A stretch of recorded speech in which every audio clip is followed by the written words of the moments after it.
Bonjour, tout le plaisir est pour moi de vous retrouver sur la télé du 21e siècle et bienvenue dans Starcom. Starcom, vous le savez, c'est votre émission de décryptage et d'analyse de l'information qui vous permet d'avoir une vue large et profonde sur des sujets de l'actualité nationale. Et dans cette émission, nous nous intéressons à la crise sociopolitique en Guinée.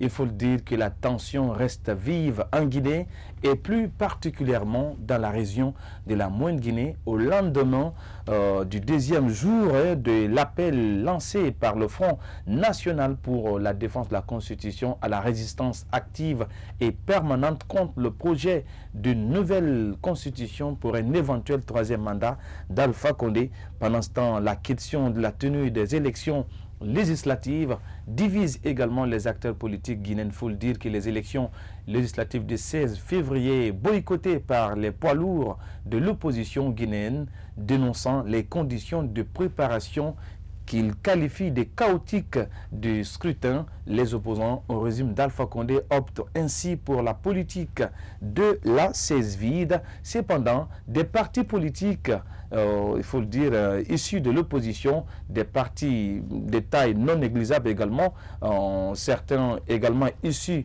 du Front national pour la défense de la Constitution, prendront part à ces élections des législatives. Il faut rappeler quand même qu'ils s'organisent dans un contexte de contestation de nouvelles constitutions portées par la mouvance présidentielle. Et nous, on pose le débat dans cette émission. Faut-il aller à ces élections du 16 février? Et pourquoi notamment certains acteurs de la vie politique, notamment issus de l'opposition, sont engagés à aller notamment à ces élections législatives? On essaye de comprendre avec notre invité du jour, qui n'est autre que M. Abdoulaye Kourouma. Il est le président du parti du Rassemblement pour la Renaissance démocratique, en abrégé RRD. Monsieur Kourouma, tout le plaisir pour nous de vous avoir dans cette émission Starcom et bienvenue. Merci, c'est Rassemblement pour la Renaissance et le développement et non pour la démocratie. Ah, et le développement. Et le développement. Et plaisir est partagé. Alors, il faut le dire que cette émission se tient au lendemain, notamment de ces journées de résistance annoncées par le Front national pour la défense de la Constitution. Ces journées de résistance qui sont émaillées par des violences. Il faut le dire, c'est le cas de la Moyenne-Guinée avec ces tensions qui restent vives à la baie et dans d'autres préfectures de la Moyenne-Guinée, à Conakry, les activités sont restées paralysées. Alors, vous, de votre regard, quelle observation faites-vous de l'évolution sociopolitique de la Guinée avec notamment cette crise autour de la nouvelle constitution et la crise politique en Guinée? Bon, moi, je pense qu'il n'y a pas de crise au niveau de la nouvelle constitution. Nous sommes dans le cadre des élections. Je crois que le corps électoral qui est convoqué, il s'agit des élections législatives. Il n'y a pas un corps électoral convoqué par rapport au référendum. Moi, je pense que je suis dans le cadre des élections actuellement, mais des élections législatives. C'est regrettable que chaque fois qu'il y a des manifestations, qu'on enregistre des cas de mort, des cas de vandalisme, vraiment c'est regrettable pour le pays. Ce n'est pas responsable pour les deux camps, que ce soit de l'opposition ou de la mouvance présidentielle ou de l'autorité. Mais ce qu'il faut savoir, une élection ne s'organise pas pour un parti politique. Une élection s'organise pour le peuple, pour le citoyen. C'est le seul moment où un citoyen peut adhérer à un projet de société d'un parti politique ou accepter de continuer avec un système. Parce que l'élection est un droit constitutionnel et c'est citoyen. C'est-à-dire, si vous désirez de continuer avec l'actuelle gouvernance ou de changer de camp, être avec le parti RRD que j'ai la charge de diriger aujourd'hui, tu ne peux le faire que dans les urnes. Donc, admettons que la candidature indépendante existait dans notre système électoral. Un parti politique n'allait pas se donner le droit de dire que je vais boycotter. Si le RRD boycotte, bien entendu, M. Diallo ou M. Kouyaté pouvaient se porter candidat. C'est comme le cas des élections communales. Alors, si il y a eu il y a eu des circonscriptions où les candidats indépendants ont gagné. Alors, si vous permettez, on va revenir sur la question des élections, plus particulièrement dans la troisième partie de cette émission. Mais il faut rappeler quand même que vous également, vous étiez membre du Front National pour la défense de la Constitution. Et après, vous avez annoncé votre retrait à travers la création du Cercle des acteurs pour la République. Aujourd'hui, qu'est-ce qui est devenu le CAR? Bon, au fait, il faut que je vous rappelle de l'histoire. Notre appartenance à FNDC, Front National pour la défense de la Constitution. Vous êtes d'accord avec moi? Donc, on parle de la défense de la Constitution. Tu ne peux pas prétendre défendre quelque chose et s'opposer à l'application de cette même chose. Au niveau du Front National pour la défense de la Constitution, nous avons eu une réunion. Cette réunion, c'était vraiment de défendre rien que la Constitution. Il y a eu l'appel fait par le président de la République donnant l'instruction au Premier ministre de faire l'appel à un dialogue social et politique conformément à l'article 58 de notre Constitution, alinéa 2. C'est-à-dire, l'article 58 de notre Constitution prend le Premier ministre garant du dialogue social et politique. On s'est retrouvés en homme politique et en association. Tout est parti de là, avec notamment les journées de consultation. Voilà, donc on s'est retrouvés sur le Premier ministre Sidi Touré. Sans l'accord des autres membres du FNDC. Nous sommes retrouvés chez le Premier ministre Sidi Touré. Ils ont dit, aller à cette consultation, c'est donner la chance à un troisième mandat. Nous avons dit non, nous défendons la Constitution. L'article 58 est de cette même Constitution. Si nous sommes appelés, allons-y, nous allons les écouter, on leur dit ce qu'on pense. C'est plus démocratique, c'est plus utile pour nous que dire qu'on ne vient pas. Et il y a eu des gens qui ont répondu, comme les Baouri, comme le parti RRD. Quand nous sommes partis, ils disent non, bon, de fait qu'ils sont allés écouter le Premier ministre, ils ont violé la loi de FNDC. J'ai dit, mais je ne comprends pas, nous sommes sur quelle planète? Donc, on dit qu'on défend la Constitution. Mais l'article 58 est bel et bien de cette Constitution.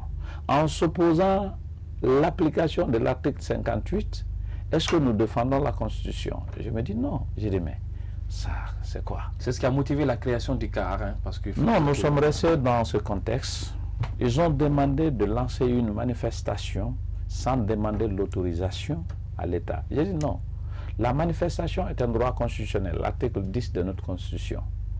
Lorsque nous demandons au peuple de descendre dans la rue sans faire recours à l'article 10 comme ça nous consigne, c'est-à-dire comme l'article 10 nous recommande, il faut informer l'autorité qu'il soit impliqué d'encadrer des manifestations et de prendre des responsabilités. On dit non, les stations-service doivent fermer. Je dis mais ça c'est un acte de rébellion. Nous on ne s'inscrit pas dans ça. Okay. Et là nous avons essayé sur les 17 partis politiques de l'opposition républicaine, parce qu'il y avait la CPR des autres partis, il y avait d'autres coalitions politiques. Voilà. Donc, il y a eu 10 partis de l'opposition républicaine qui se sont retrouvés. Nous avons créé notre plateforme, Cercle des acteurs pour la République. Donc, nous ne sommes pas pour une nouvelle. Disparu maintenant, le CAR. Non, je vous en prie. Baouri qui était comme non, Baouri, écoutez. En termes de leader charismatique. Baouri n'est ni initiateur, n'est ni membre fondateur. Non, c'est un adhérent. C'est un adhérent.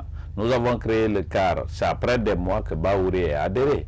Donc, il y a l'incohérence. Nous avons notre vision, qui que tu sois. Qu'est-ce qui reste au CAR réellement? Qu'est-ce que vous avez fait?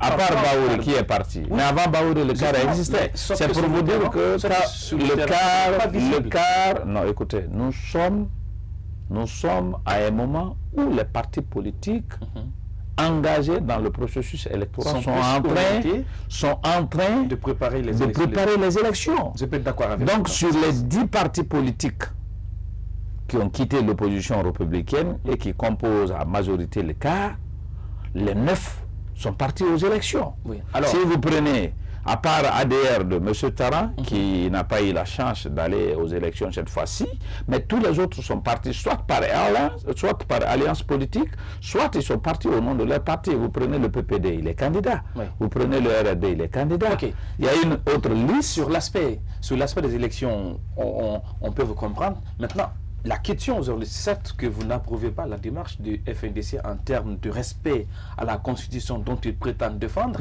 Mais au regard de l'adhésion massive, au regard de ce déferlement humain, est-ce que vous ne regrettez pas aujourd'hui d'avoir quitté le FNDC? Parce que quand même, il y a une certaine adhésion. S'il y a un technicien, ou s'il y a un architecte, ou s'il y a un ingénieur pour FNDC, je fais partie. Vous faisiez partie, mais ça n'a rien changé. Écoutez, je vais vous expliquer. C'est à Condé, c'est Mamadou Sylla, que nous avons pris l'initiative de mettre ce qu'on appelle le force vive, c'est-à-dire l'association des partis politiques et des ONG, pour contrecaler les vérités de pouvoir à vie ou de changement ou de modification de la Constitution. Nous avons instruit M. Sylla. Bon, ça c'est la genèse. Écoutez, maintenant c'est pour te dire que... Comment nous avons... Écoutez, je vais vous expliquer. Il n'y a pas de plateforme de la société civile qui a plus de 100 personnes derrière lui, en matière de structure. Mais les partis politiques, au contraire, sont représentés dans les secteurs, dans les quartiers, dans les préfectures, même dans les sous-préfectures. Nous avons demandé que nos structures politiques soient transformées au mouvement de FNDC. Oui. Ce sont les militants des partis politiques qui sont dans les activités. Ce n'est pas ce que tu crois. Si tu vois les valeurs du FNDC, d'adhésion. Non, en termes de valeur de FNDC, si vous prenez FNDC en général, ce sont les militants de l'UFDG, de l'UFR et des partis politiques qui composent FNDC. Au prime abord, nous n'avons pas voulu Sano comme le coordinateur de FNDC. Nous avons demandé à Selou et Mamadou Sylla de démarcher, comment il s'appelle, Diawara ou Kourouma. Diawara, c'était qui Diawara? Diawara, le président de la maison des associations. La maison des associations. Ou Dansa. Bon, oui. C'était les deux qui étaient ciblés. Mais bon, comme c'est de cargaison d'anciens ministres, ils ont préféré aller vers un ancien ministre qui dirige. Moi-même, à un moment, j'aurais préféré que Koundounou soit le coordinateur. Que dites-vous des actions du FNDC, avec notamment ces journées de 2 heures? Actuellement, leur action n'est pas démocratique, n'est pas républicaine. C'est-à-dire, M. Kourouma, la manifestation est un droit, mais il faut respecter les principes. Mais voilà ce qui se passe aujourd'hui. La désobéissance civile est presque également dans la Constitution. Dans quel contexte? Dans quel contexte? Dans quel contexte la désobéissance civile est prescrite dans... Vous savez, ce que nous sommes en train de dire, c'est que c'est le procureur qui ne bouge pas. Alors, si vous permettez... C'est le procureur qui ne bouge pas. Si vous permettez, on va aller avec cet élément de reportage qui met en exergue un peu les conséquences en termes d'impact que ces journées des désobéissances civiles du Front National pour la défense de la Constitution affectent les activités et notamment plus particulièrement au grand centre d'affaires de Conakry, le marché Madina. On suit ça, on revient juste après. Le marché Madina, face à la première journée de désobéissance civile, un pari pour le Front National pour la défense de la Constitution. En guise de soutien à l'opposition ou par mesure de prudence, la plupart des commerçants et autres débrouillards ont boudé ce centre de négoce ce lundi. Le constat est amer, boutiques et magasins sont fermés, les gares routières muettes. Quelques étalagistes tentent de pêcher dans le désert. C'est la conséquence d'une crise politique qui s'enlise. On a marre de cette grève, qu'il arrête maintenant. C'est nous les pauvres qui payons le pot cassé, car nous sommes obligés de faire face au quotidien pour nourrir nos familles. Les grèves, on en a marre. Il n'y a pas assez de monde au marché. Mais pourquoi je viens? Parce que je veux gagner prix de popote pour que demain je gagne ce que je donne à la famille pour manger. Si je reste à la maison, mes enfants là-bas ils sont tout petits. Matin ils vont dire papa comme ça. Comment je vais faire? Ce que je mange demain, j'ai ça aujourd'hui. Ce jeune est venu de Kabelin pour faire quelques achats. Devant le vide qu'affiche Madina ce lundi, il a de quoi s'inquiéter. Aujourd'hui on constate depuis le jeudi la grève des enseignants. Aujourd'hui, la grève du FNDC. Et le 15, on voit aussi les désirs aussi qui veulent rentrer dans la danse. Mais où va la Guinée? Pour Boubacar Samoura, le sort de la Guinée est entre les mains d'un homme, le locataire du palais Sékou Touréa. J'accuse la seule personne sur le président Alpha Condé, c'est à lui de résoudre tous ces problèmes. Quand il décide aujourd'hui, le problème finira aujourd'hui. Mais si vous voyez qu'il a une intention à ce qu'il tient coup à coup au référendum, c'est qu'il a une ambition. Quelle est l'ambition? Qui le sait? Parce qu'il n'accepte pas de le dire que c'est pour un 3e mandat. Mais s'il ne le veut pas, pourquoi pas de ne pas renoncer à ce projet pour en finir dans ce problème-là? Ce lundi matin, toutes les principales artères de Conakry sont quasi désertes. Sur le tronçon Lambagny-Kipé-Taouya, la circulation est timide et le commerce complètement à l'arrêt. Même constat à Hamdallaye et la minière. Comme dans la plupart des carrefours et autres endroits sensibles de la ville, police et gendarmerie sont sur le qui-vive. J'ai compris que la situation reste tendue en Guinée et ces journées de résistance active du Front National pour la Défense de la Constitution affectent sérieusement les activités à Conakry et on assiste également à des scènes de violence à travers le pays, notamment en Moyenne-Guinée. On a vu quand même, M. Kourouma, au regard de ce reportage, la situation quand même sociopolitique reste tendue. On parle de journées de résistance du FNDC. Il y a le SLEG qui est en grève. Également, il y a les agents de DG qui annoncent également une autre grève. De votre avis, qu'est-ce qui fait qu'aujourd'hui on assiste à ces remous sociaux? Ou bien c'est parce que tout simplement, il y a un homme qui est le président de la République qui refuse de faire le pas pour l'apaisement du pays? Ben, lorsque la politique domine trop les activités du pays, lorsqu'on parle trop de la politique, ça a les conséquences. La Guinée est un pays aujourd'hui ni paix ni guerre. Lorsque le gouvernement refuse d'appliquer et de faire appliquer la loi et de gérer le pays par consensus ou par accord comme si nous étions dans un état de guerre, ce sont les conséquences. Depuis plus de 9 ans, entre l'opposition et la mouvance, la loi n'a jamais été aussi appliquée et respectée. Ils se sont toujours inscrits dans les accords, dans les consensus, dans les dialogues. La faute est à la classe politique et au gouvernement qui refuse de faire appliquer la loi. Et donc, nous, on s'était toujours opposés au dialogue.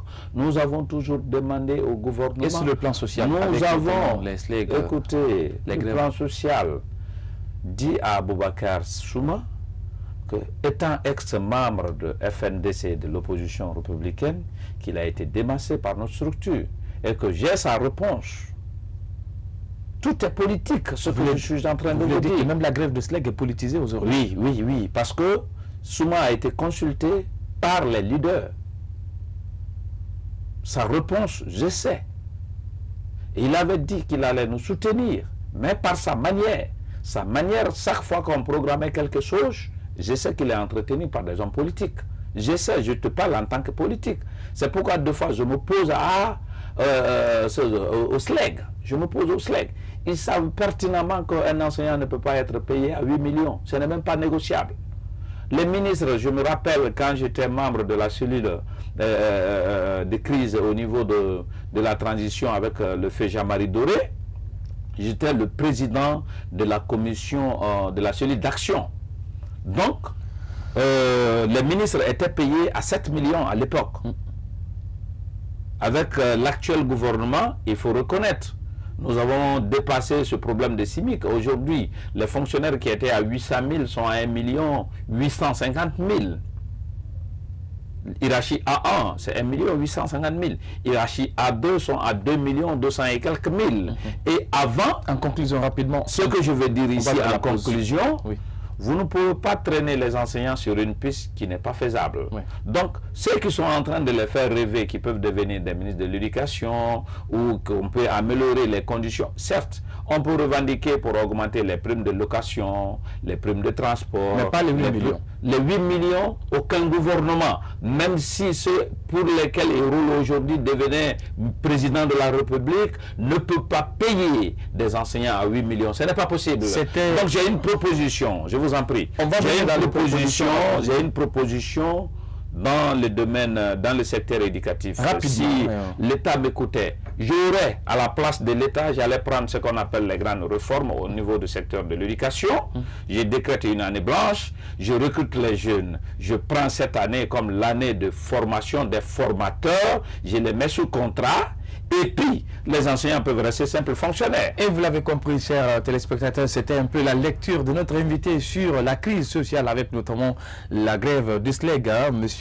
Abdoulaye Kourouma, qui donnait son point de vue par rapport notamment à la démarche des syndicats libres des enseignants et chercheurs de Guinée. On marque une courte pause, on revient désormais dans cette émission pour parler aspect politique de cette émission consacrée essentiellement aux élections législatives annoncées pour le 16 février par la Commission électorale nationale indépendante.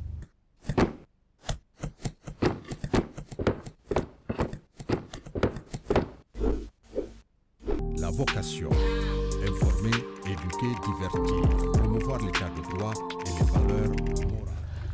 Des retours dans cette émission Starcom consacrée essentiellement à la crise sociopolitique de Guinée. Il faut dire que dans cette émission, nous parlerons dans cette deuxième partie des élections législatives et également on aura certainement, si les dés de la technique nous permettent, d'être en contact avec l'honorable Ousmane Gawal Diallo. Il est député sous la bannière de l'Union des forces démocratiques de Guinée qui parlera également de ces journées de résistance et pourquoi pas de la position de l'opposition, notamment celle de chef de file de l'opposition qui signe son retrait du processus électoral dans la perspective de la tenue des élections législatives. Alors, M. Kourouma, il faut dire quand même que on parlait de la crise qui mine le secteur éducatif guinéen, mais je n'arrive pas à vous comprendre. Vous faites la promotion d'une année blanche en tant que parent d'élève. Non. Lorsque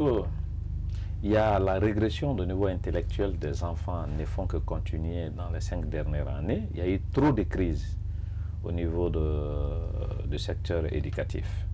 Maintenant, il faut qu'il y ait des réformes au niveau de l'éducation. Maintenant, à partir du moment où, avec l'ancienne ou l'actuelle équipe des enseignants, l'État n'arrive pas à trouver de compromis, qu'est-ce qu'il faut? Il faut trouver un plan de stabilité au niveau du système éducatif. Ce plan de stabilité passe forcément par des réformes. Une année blanche, mais l'année sera récupérée pour former des formateurs, c'est-à-dire des enseignants qui veulent venir sur cet angle de réforme, sont libres de s'inscrire, et vous recrutez des jeunes diplômés, conformément au nombre d'enseignants, aux besoins du nombre d'enseignants, vous les mettez sur formation. L'année qui est décrétée comme l'année blanche chez les élèves, vous formez ces formateurs. Vous leur dites, on va vous payer à 3 millions, vous signez le contrat pour 5 ans, 10 ans. Et vous essayez de créer un ministère en charge de réforme de l'éducation pour la circonstance. C'est-à-dire les autres sont ventilés, c'est-à-dire des enseignants qui réclament les 8 millions sont ventilés parce qu'il est de droit aussi de gouvernement de muter quelqu'un où il veut. Vous les ventilez dans les autres départements, bien entendu qu'ils ont des recrutements en vue, mais il faut essayer de voir. Ça, ce sont des grandes réformes qui peuvent intervenir si on n'a pas la solution. Donc, vous ventilez ces enseignants-là dans les différents départements. Le salaire de hiérarchie A est connu. Le salaire de hiérarchie AD est connu, le salaire de hiérarchie B est connu, C est connu, il n'y a pas de problème. Ceux qui sont de hiérarchie A, ils connaissent déjà leur sort. Les nouveaux élèves, les nouveaux enseignants, au lieu de perdre l'année, qu'est-ce qu'on fait? On les forme, on les met sous contrat. Donc ils vont travailler en tant que contractuel, un contrat signé entre eux et l'État. À vous entendre, c'est comme si vous dédouanez l'État de la situation. Parce que non, je dédouane mes enfants, je dédouane la population. N'oublie pas que j'ai des enfants qui vont à l'école. N'oublie pas que la plupart de ces gens qui activent aujourd'hui le feu, qui sont en train aujourd'hui d'appuyer les syndicats, ils ont leurs enfants à l'étranger. Vous voulez parler de qui? Des leaders? Je veux parler de tous les leaders de l'opposition. La plupart, les 90% parmi eux ont leurs enfants à l'étranger. Donc, pourquoi continuer à hypothéquer l'avenir des enfants des pauvres? Et nous sommes aujourd'hui dans un système, même simple direction, il faut que tu sois de l'université de Paris ou de tel. Voyez un peu le système. Alors, parlant de la situation sociopolitique qui reste tendue en termes notamment de revendications, il faut dire du côté du FNDC et également du côté des enseignants.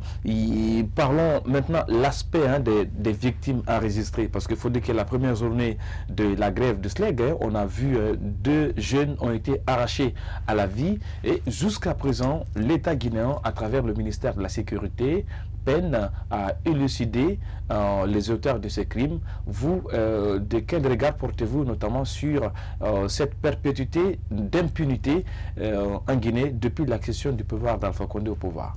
L'État est responsable de la vie de chacun de nous. C'est-à-dire chaque citoyen guinéen, l'État est responsable de sa vie.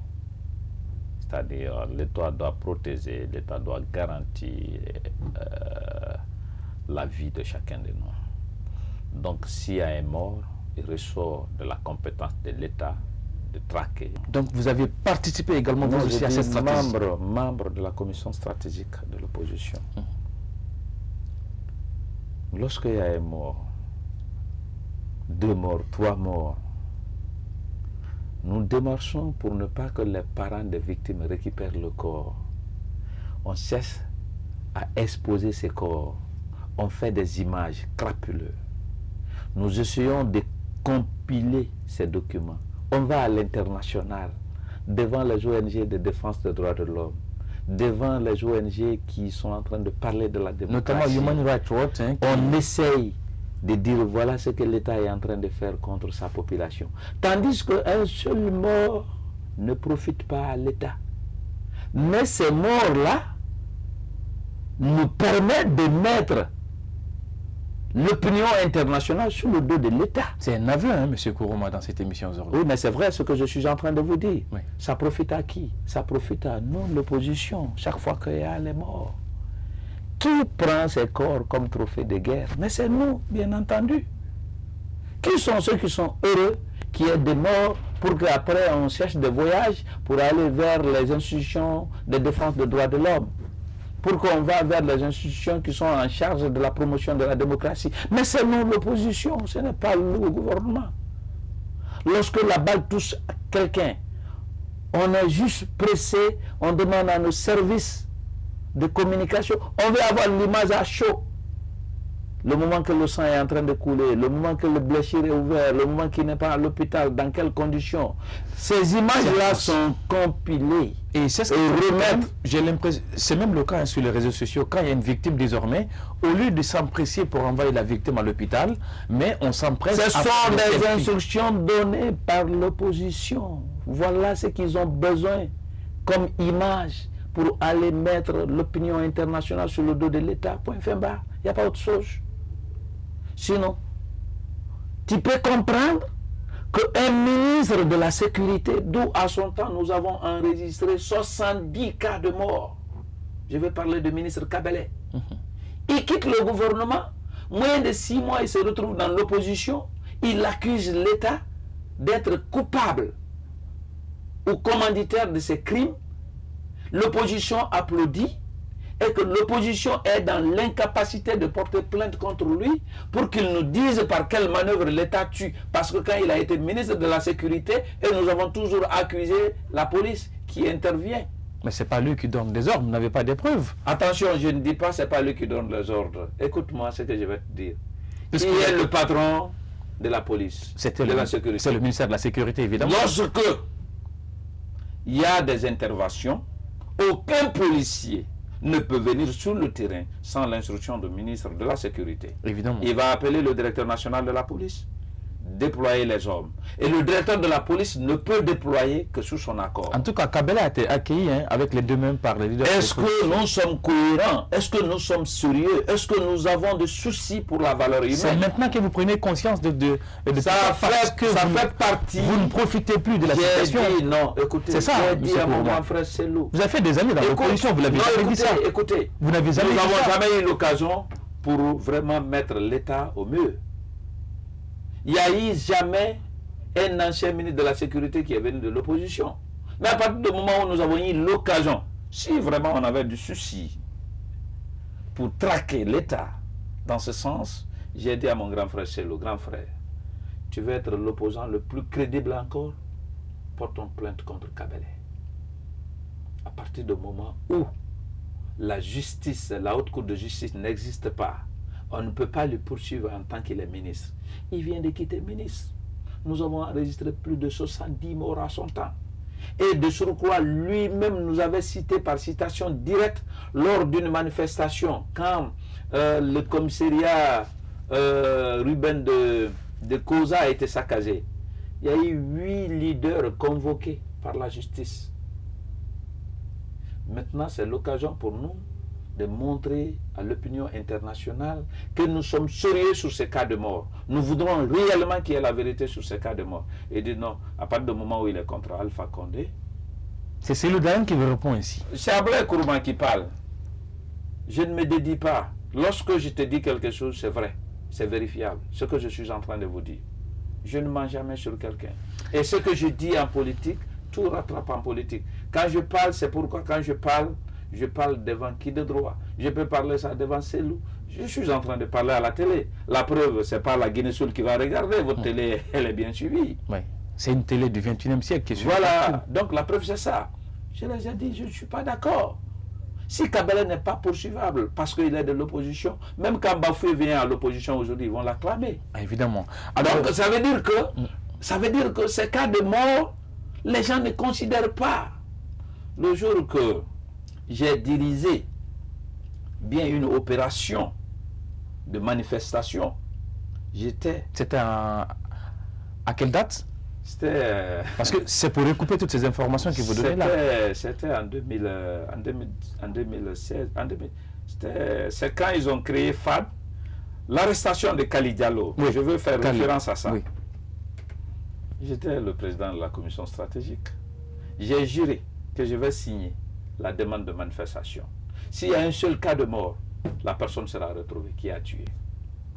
Vous pouvez demander au Dr Ibrahima Sori Diallo, il peut vous confirmer. Du BOC. Du BOC, il peut vous confirmer. Après la manifestation, vers les 17h, il y a Kali Diallo qui est venu, il a tiré sur un gars.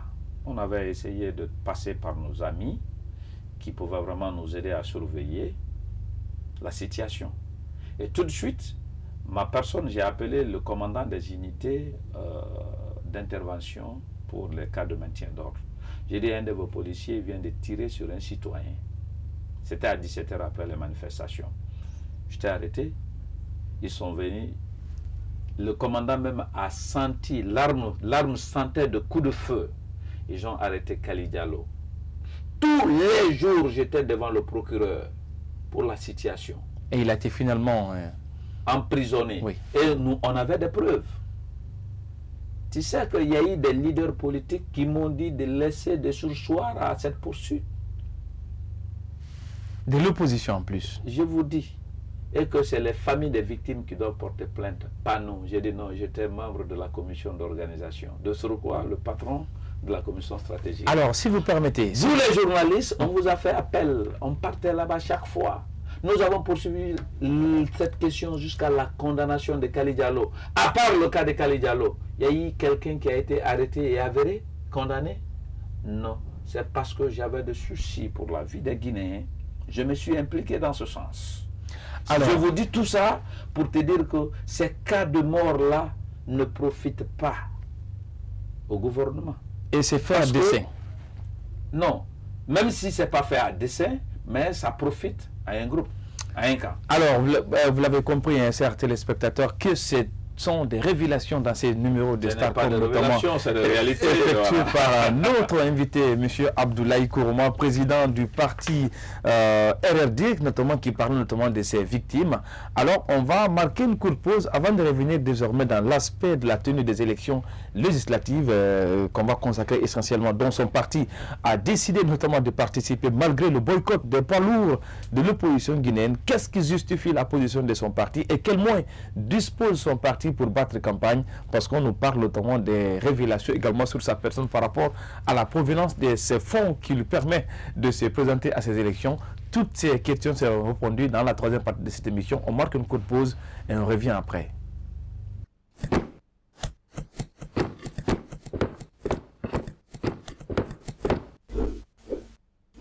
vocation.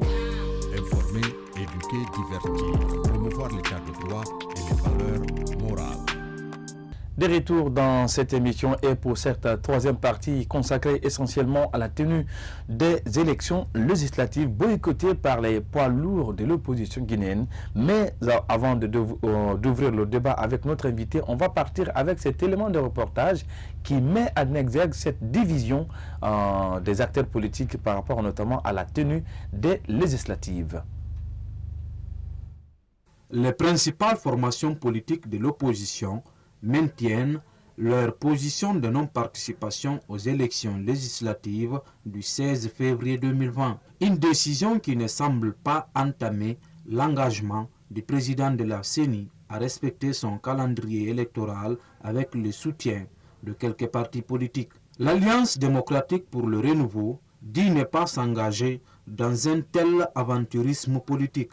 Le processus tel qu'il se déroule jusqu'à maintenant là, ne nous donne aucune assurance quant à la fiabilité et la transparence des élections. Donc c'est pour cette raison que nous n'avons pas participé. Ceci dit, la première impression, c'est que les partis politiques les plus importants de notre pays n'ont pas participé à ces élections. Cela, à mon avis, va décrédibiliser le processus électoral actuel. Nous ne critiquons pas ceux qui ont participé, puisque c'est un droit. Mais nous avons décidé de ne pas participer pour ne pas être complices d'une mascarade électorale et nous assumons pleinement notre position. Dans l'attente du début de la campagne électorale, le parti politique en course affiche déjà leur impatience. Le président du bloc de l'opposition constructive veut remonter les pas de la CENI qui la juge nonchalante. Et je pense que dans les jours à venir, la CENI va nous donner, c'est-à-dire autoriser la campagne, et la campagne va commencer. C'est un sentiment. Cette fois-ci, il faut rappeler que certainement la jeunesse est massivement engagée dans le combat. C'est que c'est un début du changement.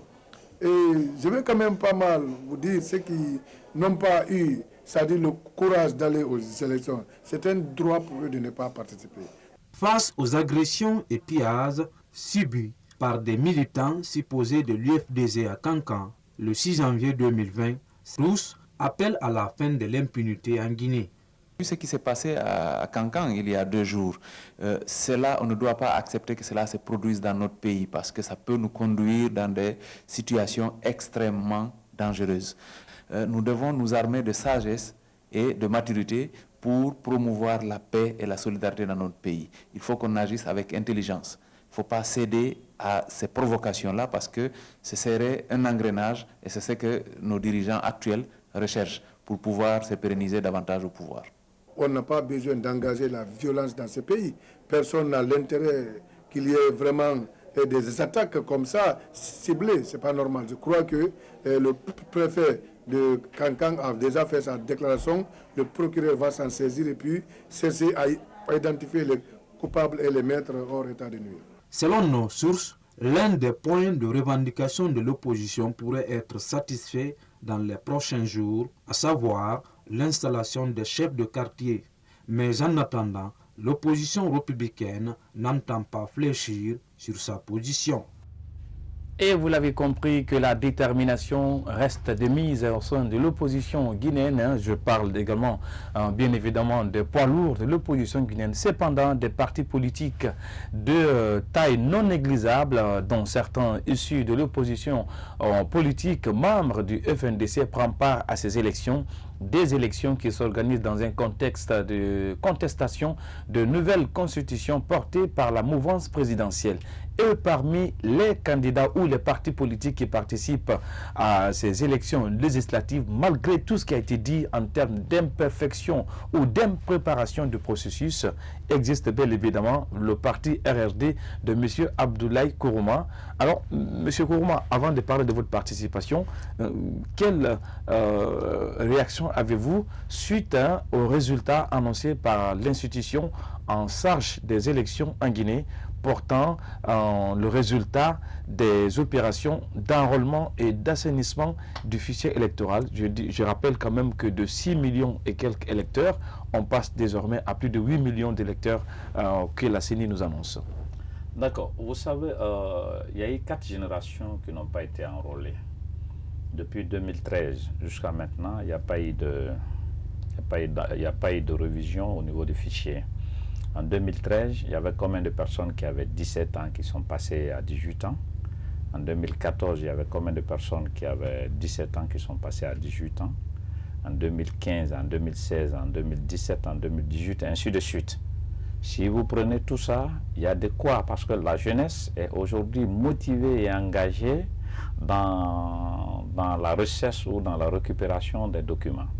Parce que chacun a pris conscience de l'importance des documents. Avant, nos parents avaient peur d'aller se faire enregistrer ou même recenser, pensant qu'ils vont payer des impôts, bon, ainsi de suite. C'est qui pourrait justifier à votre jeu les chiffres annoncés par la CENI? Oui, si nous avons 4 générations non enrôlées, vous imaginez le nombre de personnes qui avaient 17 ans en 2013 et 2018, ils devraient avoir 18 ans.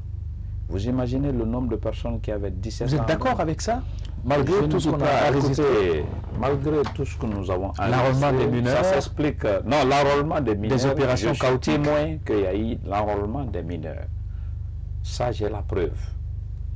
Pour certifier qu'il y a eu bel et bien l'enrôlement des mineurs, j'ai ma fille, je crois qu'il y a 14 ans ou 15 ans, qui a 15 ans.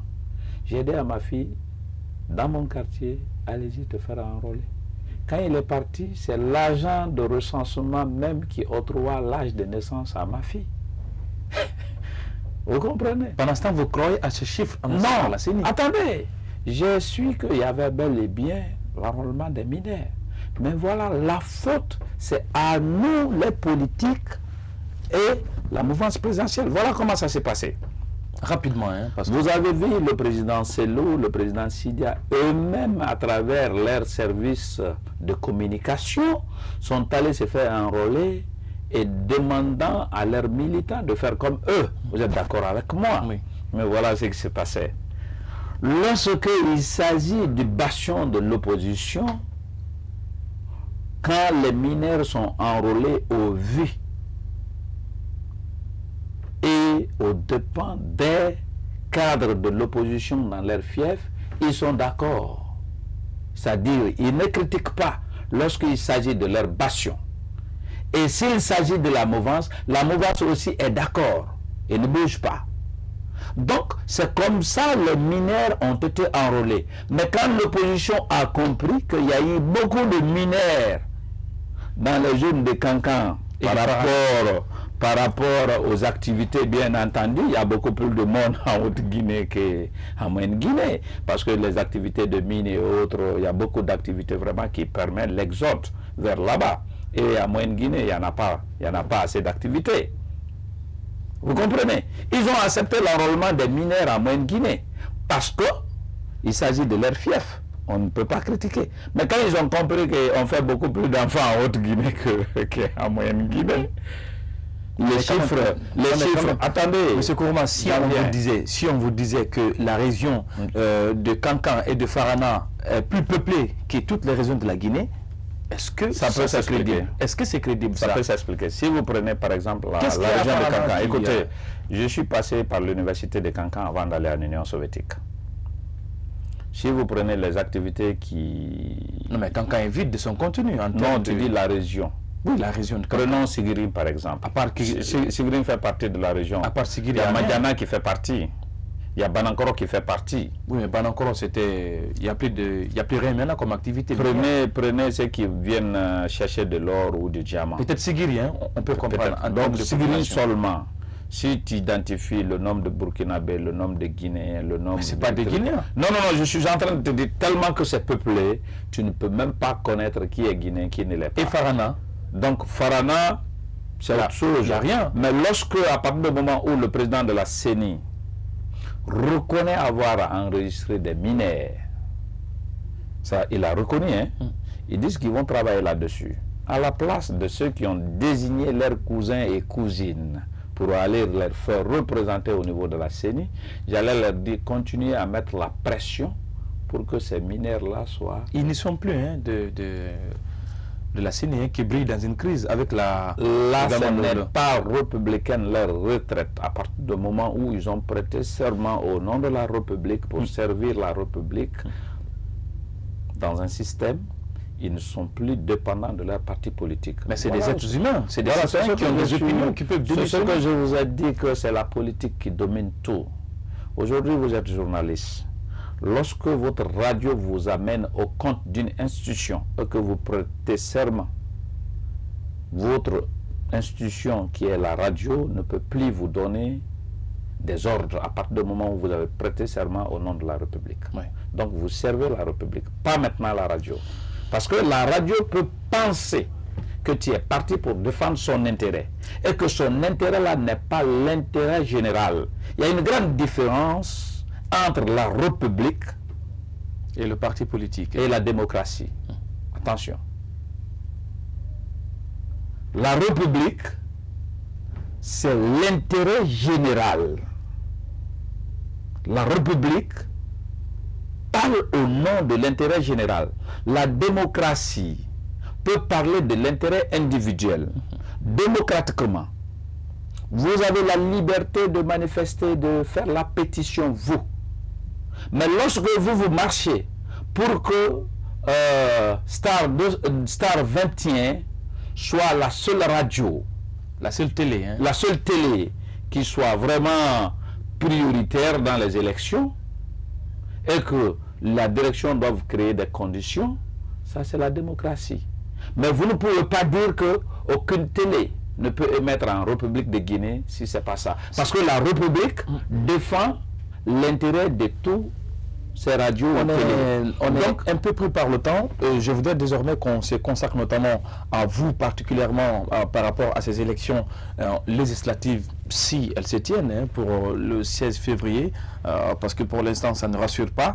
Alors il faut le dire que quand même, malgré tout ce que vous avez de plan là en termes de processus d'enrôlement et d'assainissement des fichiers électoraux, en termes de bisbille dans laquelle aujourd'hui brille la commission en charge des élections, l'institution en charge des élections en Guinée, vous avez décidé de participer à ces élections malgré tout ce qu'on est en train de dire comme préparation chaotique. Quelle est votre justification rapidement? Quand nous étions à l'opposition républicaine, chaque fois qu'il s'agit de discuter sur une question nationale, on nous disait ceux qui ont participé aux dernières élections nationales, soit l'élection présidentielle, soit l'élection législative.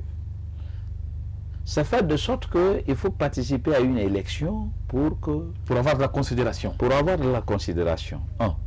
Deuxièmement, participer à une élection est un droit. Boycotter une élection est un droit.